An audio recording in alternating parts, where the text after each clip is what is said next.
என் பேர் விஜயலட்சுமி. நாங்கள் வந்து அப்துல் கலாம் ட்ரஸ்ட்டில் அமௌண்ட் கட்டியிருந்தோம். அது வந்து இப்போ க்ளோஸ் பண்ணிட்டாங்க. ஃபஸ்ட்டு மானியத்தோடு தரேன்னு சொல்லி எல்லாத்துக்கும் கொடுத்துட்டு இருந்தாங்க. நாங்கள் சரின்னு சொல்லி கட்டி இப்போ ஏமாந்ததுனால இப்போ வந்து எங்களுக்கு அந்த பணம் திருப்பி வரணும்னு சொல்லி கலெக்டர் ஆஃபீஸில் மனு கொடுத்துட்டு இப்போ எஸ்பி ஆஃபீஸ்க்கு வந்திருக்கோம். மறுபடியும் மனு கொடுக்குறதுக்கு வந்திருக்கோம். குடும்ப பொருளாதாரம் முன்னேற்றம்னு சொல்லி கொடுத்தாங்க. அதை நம்பி நாங்கள் ஃபஸ்ட்டு ஒரு 10 பேர்த்துக்கு கொடுத்ததுனால நாங்களும் அதில் பணம் கட்டினோம்.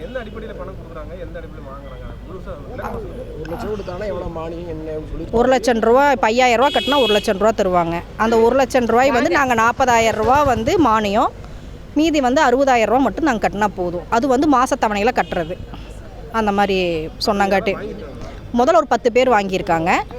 அதனால் நாங்கள் அதை நம்பி கட்டணும். அப்புறம் அது போக எஜுகேஷனுக்கெல்லாம் குழந்தைகளுக்கெல்லாம் நாங்கள் ஹெல்ப் பண்ணுறோம், காலேஜ் படிக்கிறதுக்கு, மேற்படிப்பு படிக்கிறதுக்கு அதுக்கெல்லாம் பண்ணுறோம் அப்படின்னு சொன்னாங்க. அப்புறம் இல்லை இடம் இல்லாதவங்களுக்குலாம் இடம் வாங்கி கொடுக்குறோம் அப்படின்னு சொல்லி நிறையா நலத்திட்டங்கள் கொண்டு வந்ததுனால நாங்கள் அதை நம்பி எல்லோரும் பணம் கட்டினோம். எங்கள் பகுதியில் வந்து கோபிச்செட்டிப்பாளையம், அந்த சத்தி பிரான்ச்சுக்கு வந்து கோபிச்செட்டிப்பாளையம், புளியம்பட்டி, நம்பியூர், அந்த மாதிரி பல இடத்துலேருந்து பணம் கட்டியிருக்காங்க. பல ஊர்லேருந்து ஒரு 500 குடும்பம் கட்டியிருக்கு. 3.5 கோடிக்கு மேலே இருக்குன்னு சொல்கிறாங்க. ஆனால் வர வாய்ப்பு இருக்குது. ஏன்னா எல்லாருமே அதில் இன்னும் யாரும் கொடுக்கல. இன்றைக்கி தான் ஃபஸ்ட்டு வந்திருக்கோம்.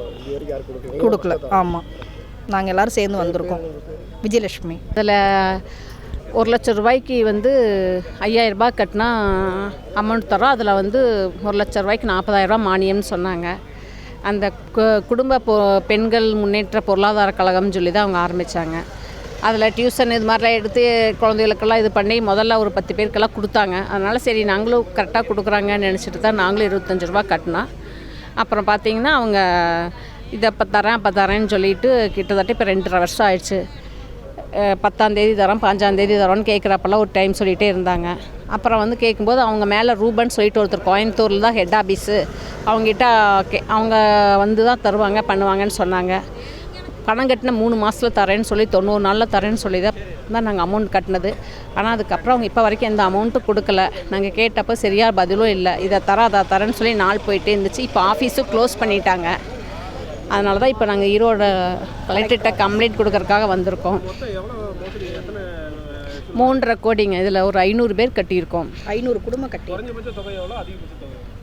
குறைஞ்சபட்சம் அதிகபட்சம் 3.5 கோடிங்க. 50,000 1 லேக் கூட கட்டியிருக்காங்க.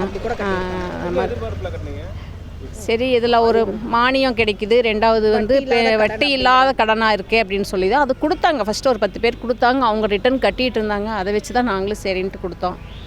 அப்புறம் 2வது அப்துல் கலாம் ட்ரஸ்ட்டுன்னு சொன்னதுனால சரி இது கரெக்டாக இருக்கும். அப்புறம் இந்த ஆரம்பிச்சும் போது எல்லாருமே நல்லா பெருசாக வந்து பண்ணாங்க. அப்புறம் மறுபடியும் ஆஃபீஸ் எல்லாம் அங்கங்கே ஆரம்பித்தாங்க சொன்னதுனால நாங்களும் சரி கரெக்டாக தான் இருக்கும்னு நினச்சி தான் நாங்கள் இதில் கட்டினோம். அப்புறம் இப்போ வந்து பணம் எதுவும் கொடுக்கல. அந்த ரூபன் சொல்கிறவரை அரெஸ்ட் பண்ணிட்டேன்னு சொல்கிறாங்க. அந்த தங்கமணி மேடம் தான் நாங்கள் அமௌண்ட் கட்டினோம். அவங்க தொட்டம்பாளையம் பவானி சேகர்.